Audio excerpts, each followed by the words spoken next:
Hi అండి, అందరికీ ఇవాళ వచ్చేసి పెసర్లు బగారా వేయడం చూపిస్తానండి. పెసర్లు పావు కిలో నానబెట్టుకున్నాను. 1 గంట ముందల ఇలా 2 సార్లు కడుక్కొని కుక్కర్లో వేసుకున్నాను. ఇప్పుడు సగం చెంచా పసుపు వేసుకోవాలి.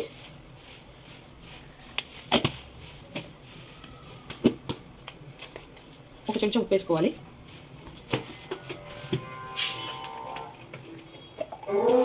కొంచెం నూనె పోసుకోవాలి. కుక్కర్ పెట్టేసుకొని ఒక 5-6 విజిల్ వచ్చేదాకా పెట్టుకోవాలన్నమాట. 5-6 విజిల్ వచ్చేదాకా పెట్టుకోవాలి కుక్కర్ మీద. ఓకేనండి, ఇలా ఉడబోసుకోవాలి. ఉడికిపోయాయి పెసర్లు, ఇలా మెత్తగా ఉడికిపోయాయి. కడాయి పెట్టుకొని బగారా వేసుకోవాలి.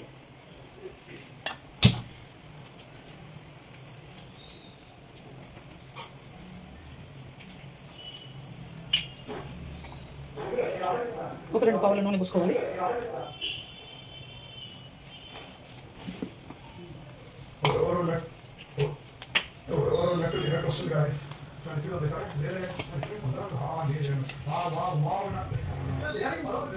ఒక స్పూన్ జీలకర్ర వేసుకోవాలి. ఒక స్పూన్ ఆవాలు, ఒక 2 పచ్చిమిరపకాయ మీడియం సైజు ఉల్లిగడ్డలు, 8-9 పచ్చిమిరపకాయలు ఇలా సన్నగా కోసుకోవాలన్నమాట. ఇవి కూడా వేసేసుకోవాలి.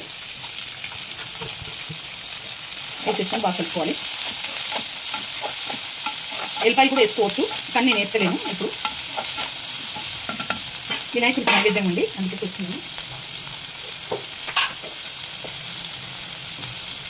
ఒక 7-8 కొత్తిమిరపకాయలు తీసుకొని ఇవి కూడా ఇలా తుంచి వేసేసుకోవాలి.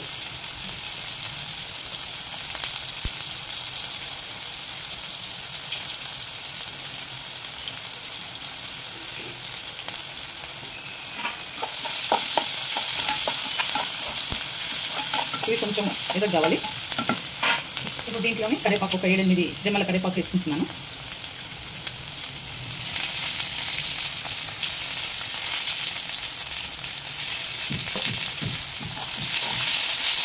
వేసేసుకొని కలుపుకోవాలి బాగా.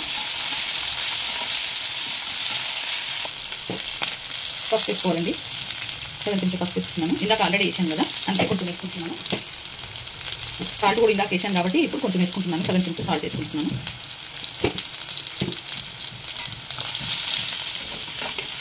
వేసుకొని అంతా కలుపుకోవాలి. కొంచెం అల్లం వెల్లుల్లి పేస్ట్ కూడా వేస్తున్నాను.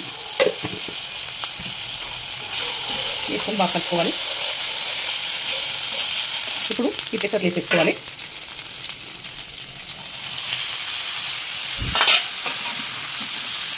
వేసేసుకొని కలుపుకోవాలి.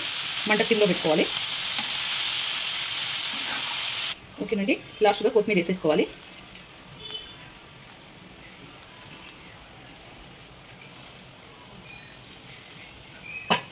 కొత్తిమీర వేసేసుకొని కలుపుకొని ఇక దించేసుకోవాలి. పెసర్ల కిచిడి రెడీ అయిపోయిందండి. ఈ వీడియో కనుక నచ్చితే లైక్ చేయండి, షేర్ చేయండి, కామెంట్ చేయండి, సబ్స్క్రైబ్ చేయండి. చాలా బాగుంటుంది. దేవుళ్ళకి నైవేద్యాలకి ఇలా చేసుకుంటామండి మేము. ఇప్పుడు మీరు కూడా ట్రై చేయండి.